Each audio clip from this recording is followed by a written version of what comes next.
Assalamualaikum warahmatullahi wabarakatuh. Iya, selamat pagi. Ketemu lagi dengan kita ya di channel Spot 65. Ya, pagi ini kita akan melakukan pemortingan ya.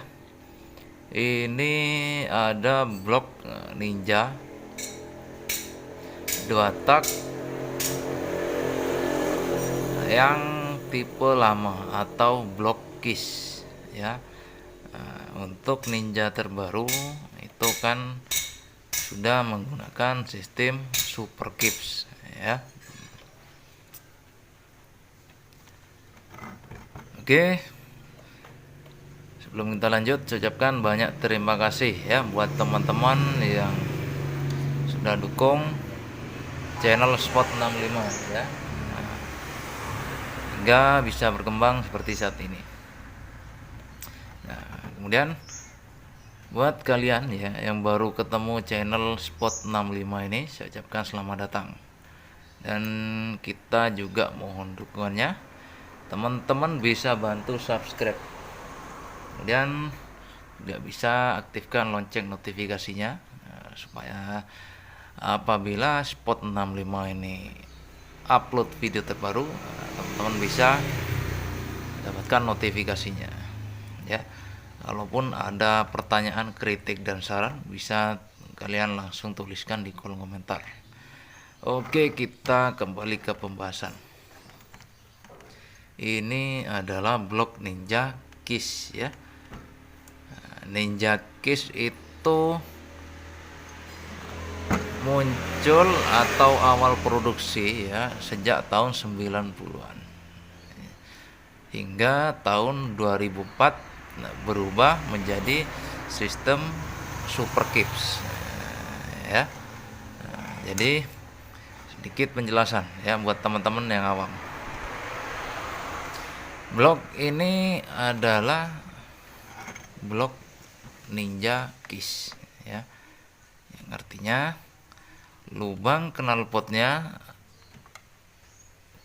masih konvensional atau hanya ada satu ya. Berbeda dengan blok Super Kips ya,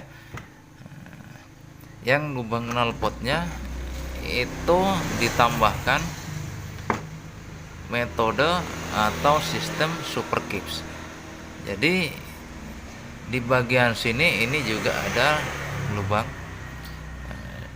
Jika di RPM 3000-an ke atas, maka sistem Super Kips atau katup yang ada di sebelah sini itu ada 2, maka akan terbuka ya. Jadi seperti itu bedanya. Itu sedikit penjelasan mengenai perbedaan Ninja Super Kips dan Ninja KIS. Nah, tentunya untuk Ninja KIS seperti ini, nah ini masih konvensional, sama halnya seperti Yamaha R-King, kemudian Fish Air, itu sama, masih konvensional dengan konfigurasi lubang knalpot 1 ya. Nah, itu sedikit penjelasan di awal. Kemudian kita bahas ke blok ini. Aduh, sebentar, ini agak gelap ya, saya geser lampunya. Nah, ini blok Ninja KIS ini sudah di dalam kondisi sudah OB, sudah overboost ya. Nah, ini sudah overboost atau sudah boringan. Nah, dari mana Mas tahu ini sudah boringan atau sudah bus-busan atau sudah overboost? Nah, jadi untuk blok Ninja KIS ya atau Ninja Super Kips itu menggunakan sistem blok dihasil ya, seperti blok keramik pada produk aftermarket. Sekarang racing kan banyak pakai produk seperti itu. Jadi hanya ada lapisan ya. Kalau teman-teman tahu Block Fiction, Block MX, itu sama. Jadi itu enggak ada liner boringnya ya. Apa itu liner boring? Liner boring yaitu liner yang terbuat dari besi tuang. Nah, seperti ini ya. Kalau teman-teman lihat sekilas, ini ada lapisan ya. Ini lapisan besi, kemudian ini aluminium. Jadi ini dibuat secara manual untuk cleaner boringnya. Jadi dibuat di tukang bubut, atau kalau teman-teman kirim ke spot 65 nanti dibuatkan lagi seperti ini untuk overbushnya atau liner bos-bosannya. Nanti dibuatkan seperti ini. Nah, ini sudah ada linernya ya. Jadi ini menandakan kalau blok ini sudah bos-bosan. Nah, bisa teman-teman lihat seperti ini. Nah, ini sebentar, coba saya matikan. Nah, bisa teman-teman lihat. Nah, ini lapisan liner besi cok ya. Nah, ini sudah boringan, jadi penampakannya seperti ini. Nah, kalau originalnya itu enggak ada lapisan seperti ini. Nah, ya, jadi seperti itu. Kemudian ini karena kondisi bloknya sudah sampai di spot 65 dengan kondisi seperti ini. Ini saya sedikit cerita mengenai bos-bosan atau boringan dari blok ini. Aduh, kalau dari kamera nggak terlalu jelas ya. Sebentar, coba kita hidupkan flashnya aja. Nah, bisa teman-teman lihat untuk boringannya ini di lubang-lubangnya belum dirapikan atau tidak sesuai dengan standar aslinya atau bentuk aslinya ya. Kalau teman-teman lihat ini masih ada nutnya. Sebentar, saya ambilkan alat supaya teman-teman bisa melihat ya.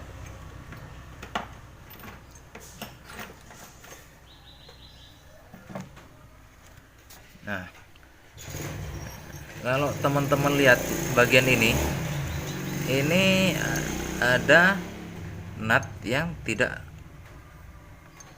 pas atau masih belum presisi ya. Itu juga ini masih belum presisi atau tidak sesuai dengan standarnya ya. Nah, kekurangannya apa? Nah, nanti kita bahas di akhir video, atau kita bahas nanti lah. Nah, kemudian ini adalah lubang bilas ya. Nah, kemudian di lubang bilasnya ini masih belum sesuai dengan spesifikasi standarnya ya. Nah, ini masih ada nut kepotong ya. Ini belum landai, harusnya lubang bilas ini landai ya. Ini seharusnya landai. Ini karena proses bubutnya atau proses eh, millingnya itu mungkin pada waktu itu buru-buru atau apa. Memang kalau pengerjaan seperti ini yang butuh presisi, untuk biayanya itu memang berbeda, mungkin karena keterbatasan biaya atau memang requestnya yang penting cepat, saya juga nggak tahu, nggak paham. Nah, jadi hasilnya seperti ini. Nah, kemudian ini malah sangat banyak sekali. Nah, ya. Nah, kemudian untuk lubang knalpot. Untuk lubang knalpot ini juga banyak sekali nutnya. Ya, nah ini teman-teman lihat. Bisa kelihatan kan? Ini knalpotnya yang ke samping. Nah, ini masih ada nutnya sangat banyak sekali, sekitar 1,5 mili. Nah, ya, jadi lubang knalpotnya lebar lubang knalpotnya ini malah lebih kecil dari ukuran standar. Ya. Nah, nanti kita rubah sesuai standar, ya. Nah, lalu kita porting untuk spek semi racing. Nah, kemudian coba kita ukur, ya. Untuk lubang knalpot ini sudah di porting, ya. Kalau saya ukur tadi ini sudah di porting kayaknya sama orang sebelumnya, karena untuk ukuran dari lubang knalpot ini sudah hampir dikatakan sudah cukup tinggi.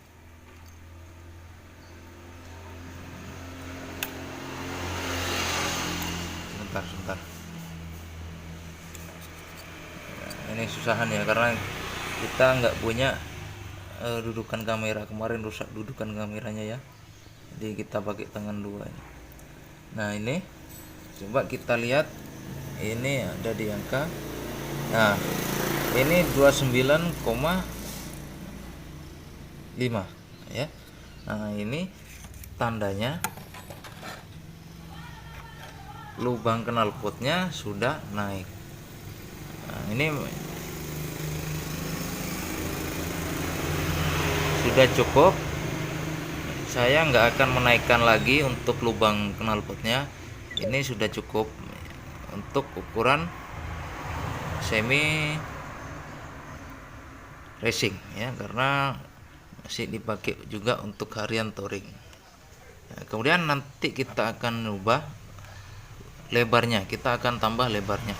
Nah, jadi karakter motor ini sebelumnya, sebelum saya bongkar ini saya tes. Ini untuk di RPM bawah atau di power bawah, ini sudah cukup bagus, ya. Untuk di power bawah ini sudah cukup bagus. Kemudian ada kelemahannya, ya. Nah, untuk karakter 2 tak itu harusnya untuk di RPM bawah, menengah sampai atas itu harusnya bisa dapat, ya. Nah, untuk karakter motor ini hanya ada atau enak powernya itu di RPM bawah. Untuk menengah ke atas itu nggak ada sama sekali, ya. Bisa dikatakan nggak ada powernya, ya, atau bisa dikatakan motor ini nahan, ya. Penyebabnya apa? Nah, yang pertama, lubang transfer, ya, lubang transfer ini sangat jauh dari ukuran standarnya. Nah, ini jauh di bawah, ya. Ini harusnya di sini, ya. Ini sekitar 1 milian, harusnya berada di atas ini. Jadi untuk ukuran lubang transfer ini semua ini lebih kecil dari ukuran standar, ya. Kemudian untuk lebar sini, lebar lubang transfer ke sini, nah ini juga mengalami penyusutan dari ukuran standarnya, ya. Ini mengalami penyusutan, makanya untuk RPM atas karena masukan lubang transfer ini menyusut atau mengecil, untuk di RPM atas kekurangan bahan bakar, ya. Jadi seperti itu. Nah, kemudian di bagian lubang bilas, seperti yang saya sampaikan sebelumnya, di bagian lubang bilas ini arahnya cenderung seperti ini, ya. Nah, seperti ini. Karena proses sudut boringannya itu belum disesuaikan.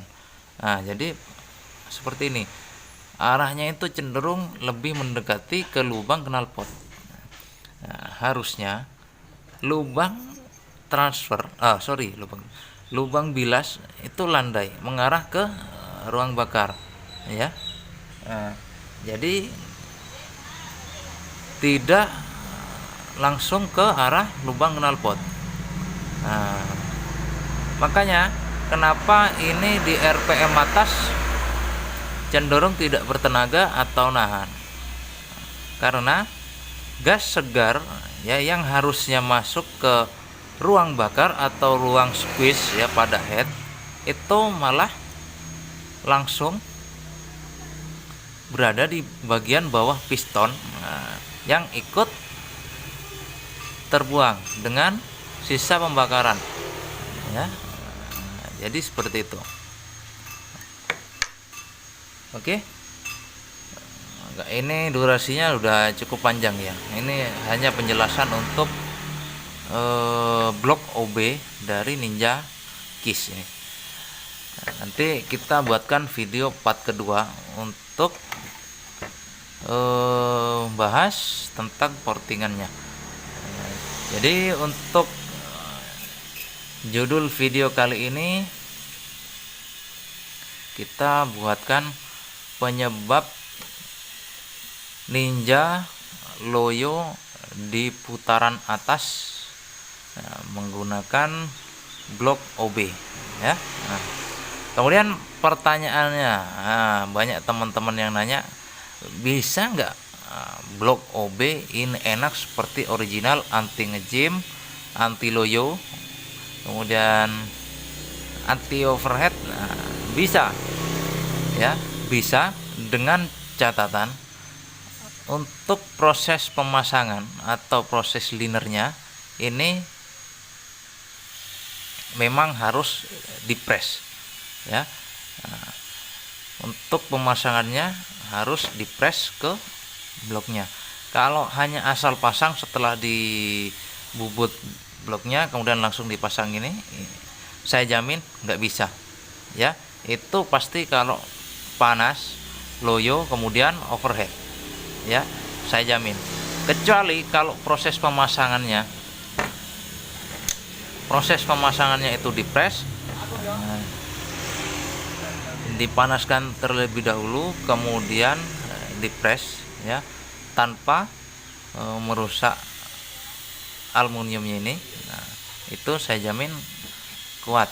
Nah, kemudian tentu dengan posisi lubang-lubangnya ini sesuai dengan standar pabrikannya. Nah, apalagi sudah diporting untuk racing atau semi racing, saya jamin itu kuat. Dan untuk RPM atas ini juga bisa dapat. Oke, kita ketemu lagi di part kedua nanti.